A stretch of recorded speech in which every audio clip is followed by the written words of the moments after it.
Chapter 14. The Certainty Trap. The certainty trap is the urge to act as if your information were totally certain. You're in the trap if you make decisions without recognizing the uncertainty of your assumptions and the risk that goes with that. It's a normal urge to want to believe that one has the final answers to things. Certainty is a more comfortable feeling than uncertainty.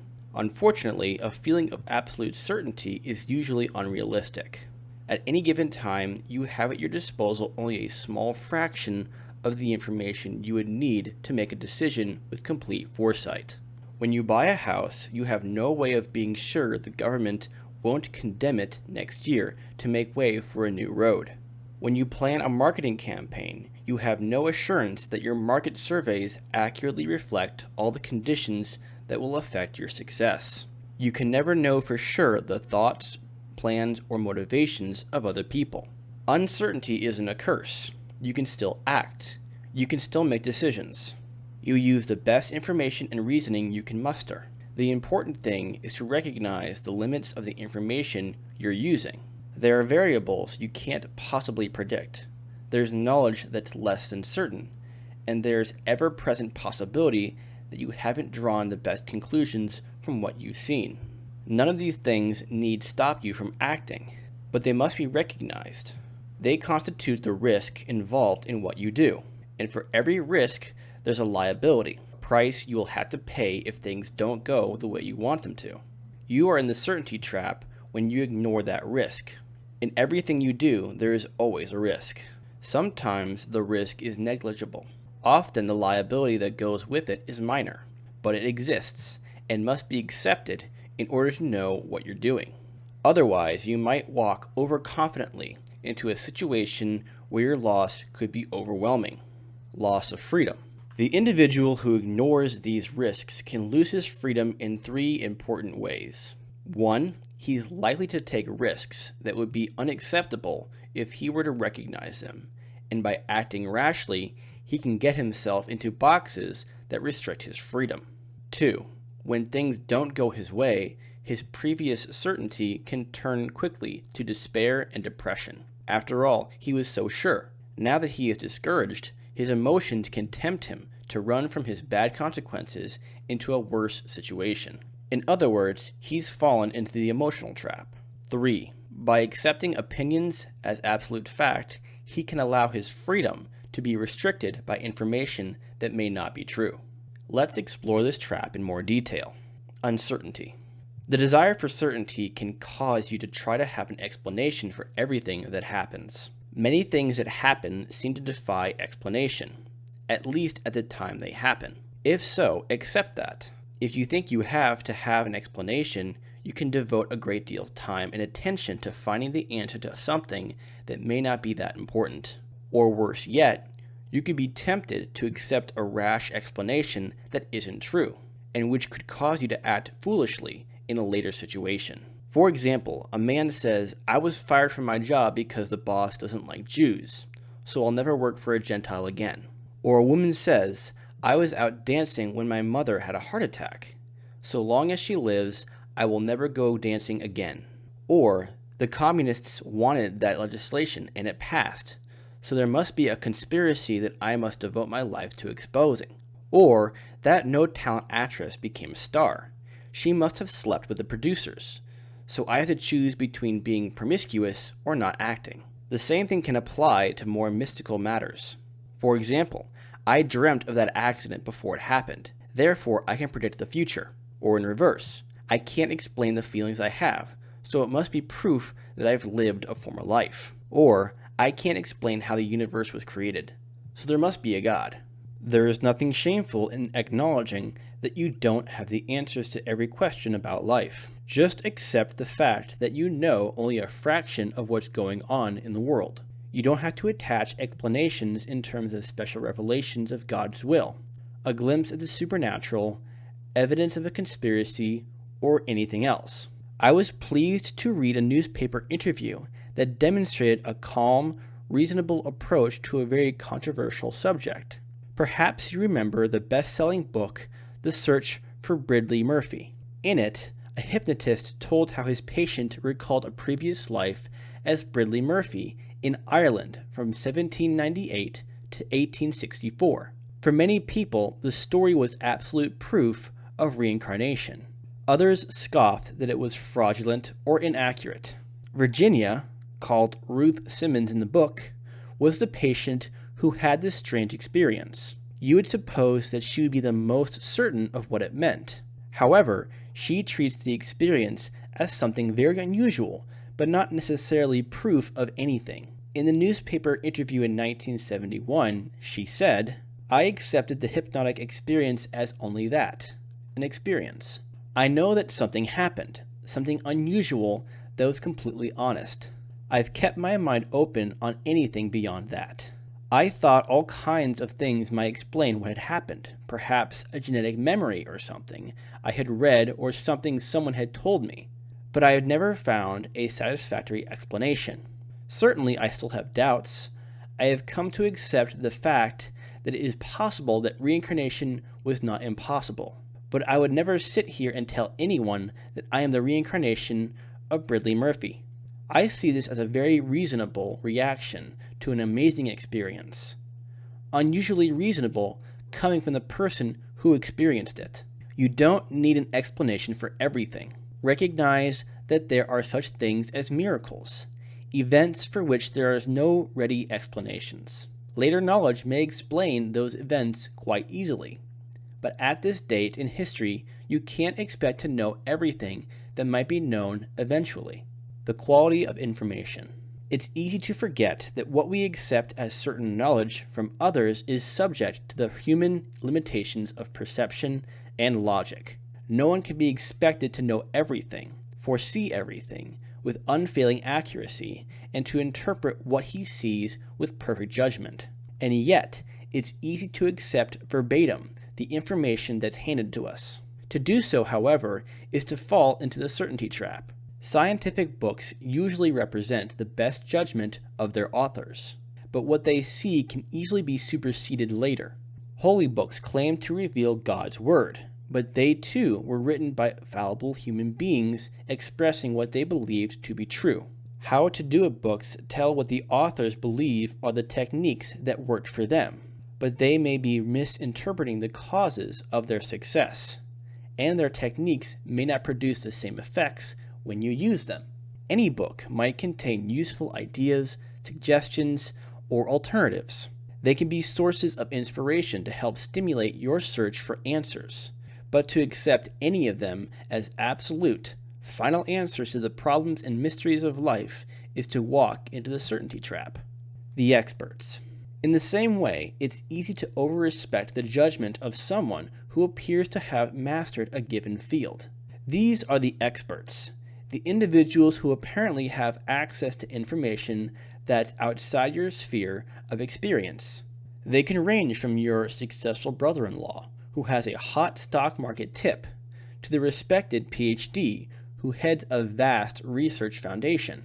Because your resources are limited, you rely upon other people for many things.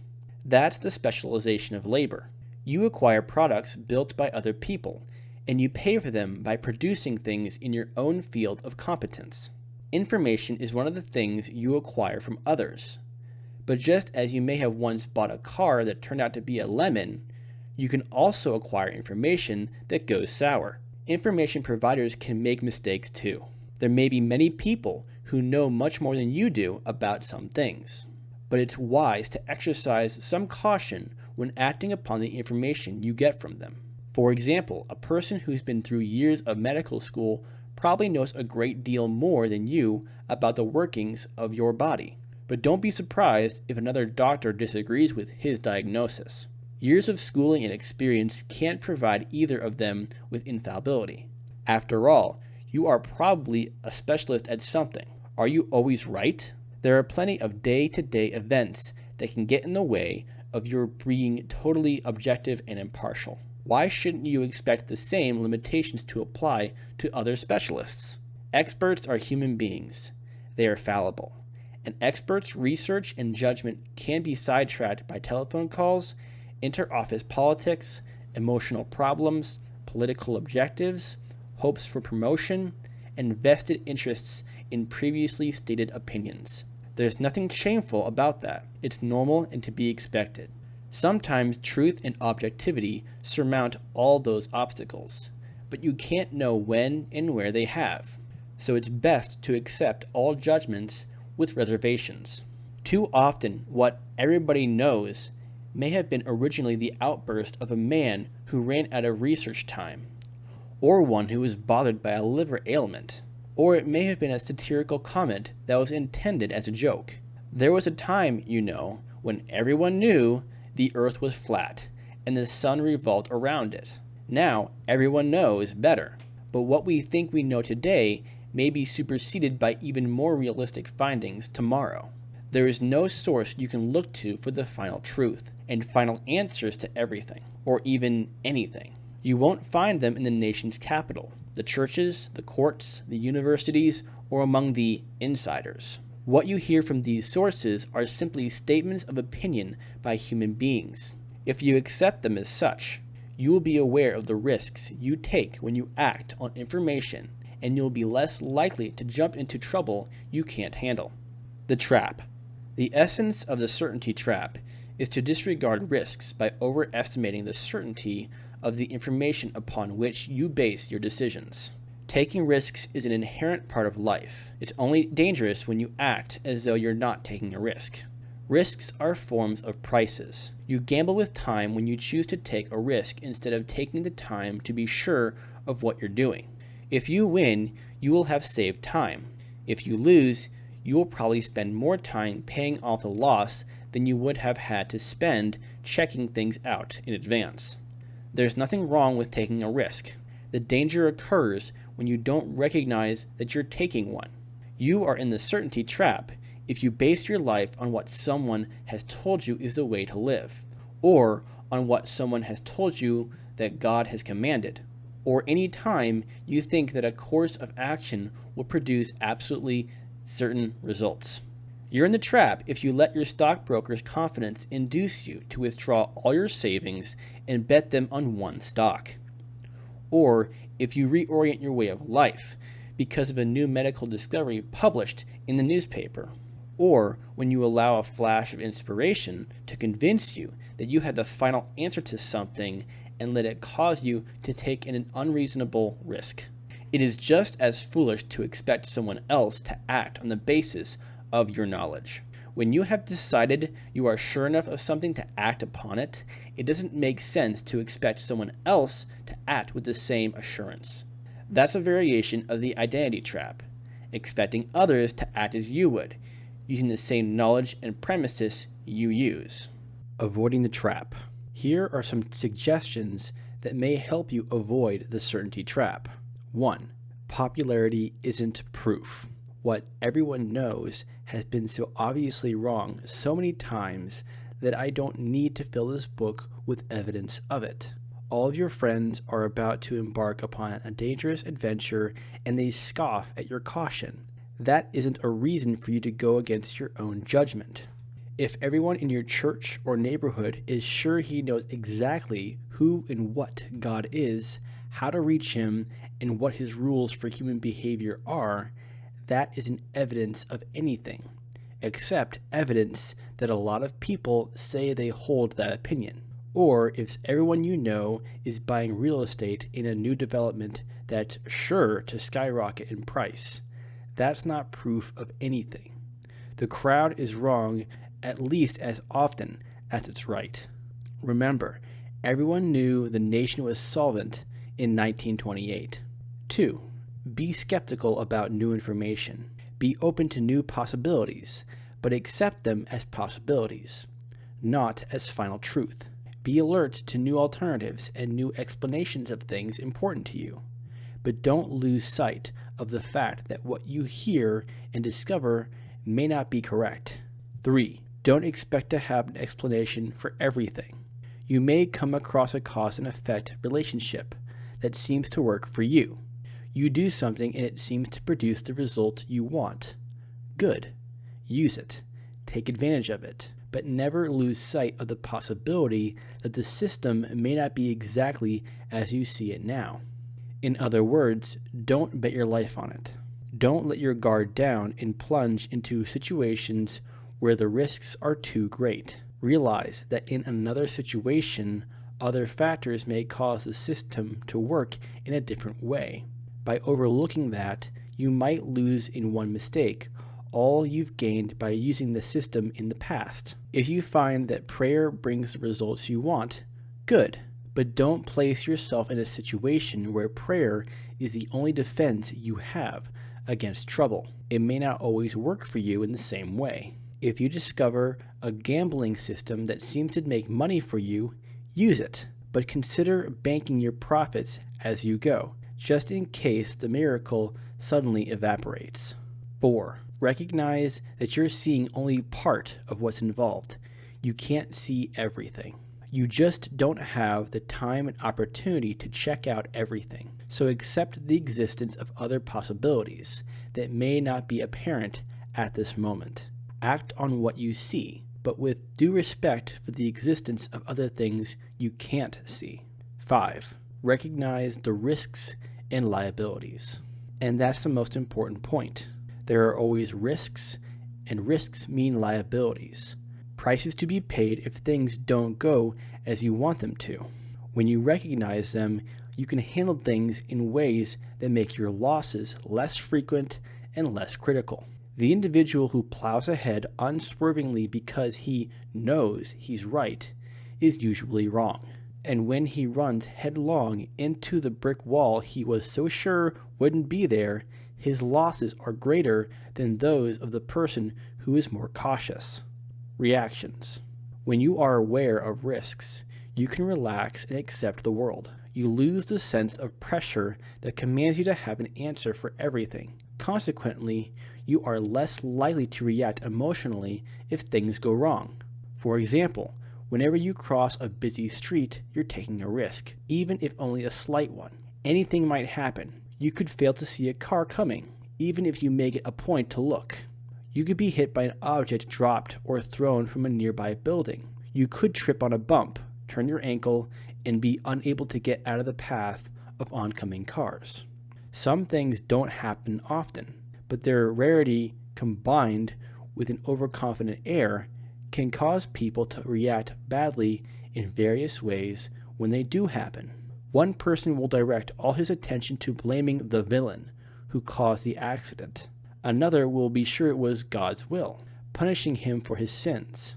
Another will decide he's been a fool for crossing streets, and now he knows he should never do it again.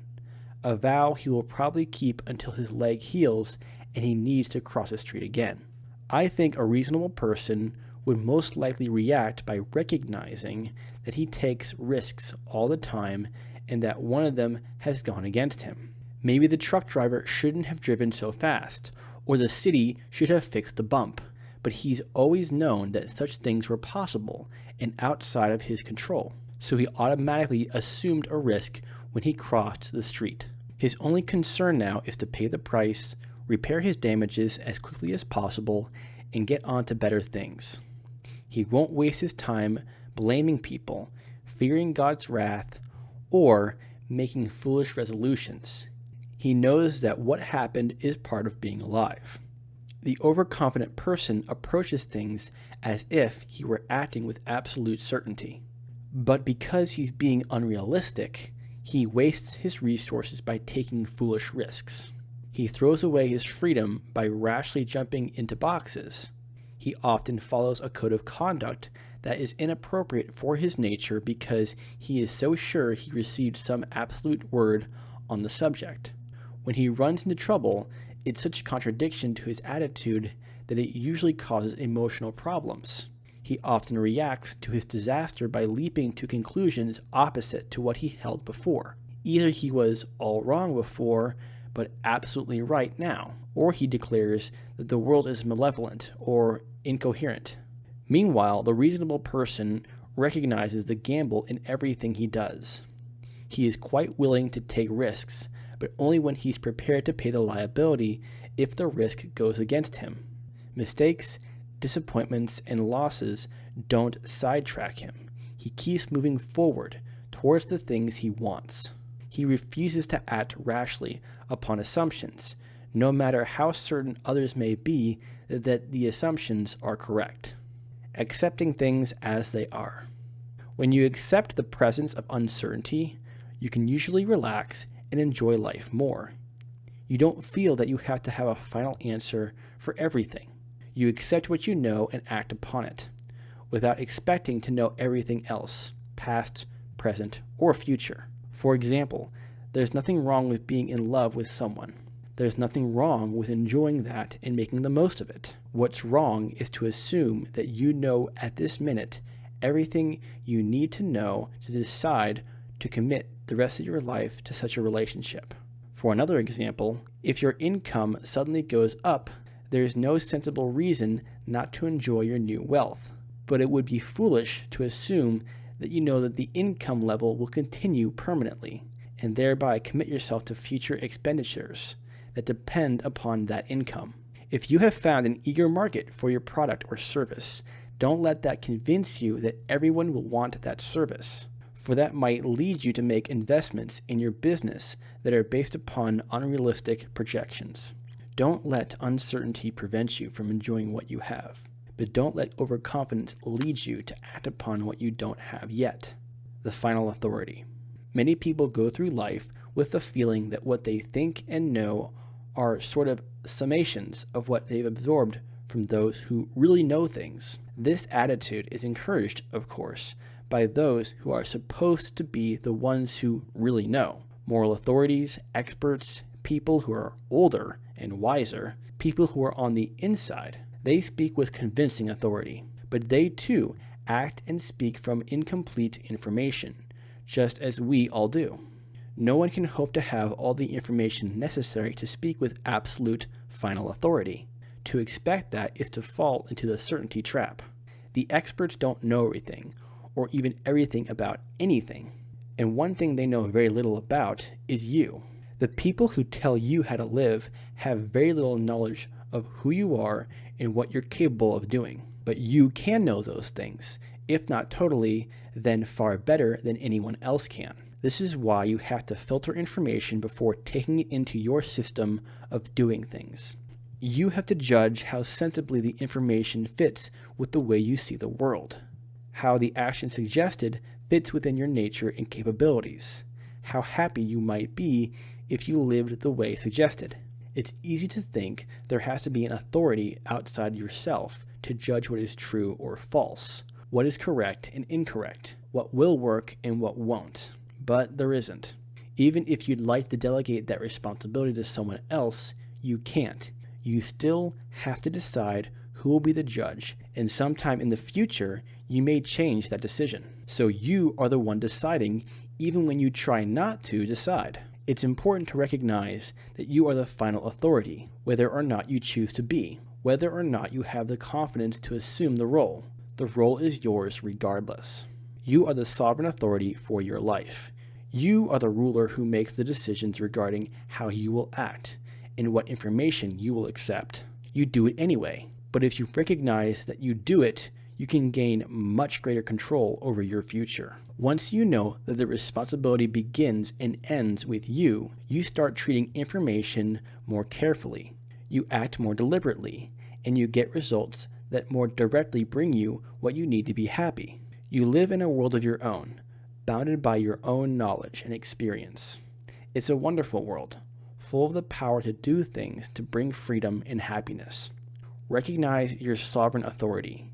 You won't ever be the totalitarian ruler of someone else's life, but you do rule your own. When you no longer count on other people to be right, to be certain, to be moral, to be intelligent, you will turn to the one source of genuine power that exists for you. You will find numerous alternatives that can get you what you want without having to go through people who disagree with you. You'll discover how much of your freedom and happiness you have forfeited in the past by delegating to other people the power that can be used effectively only by yourself. Who rules the world? You do. Your world, that is.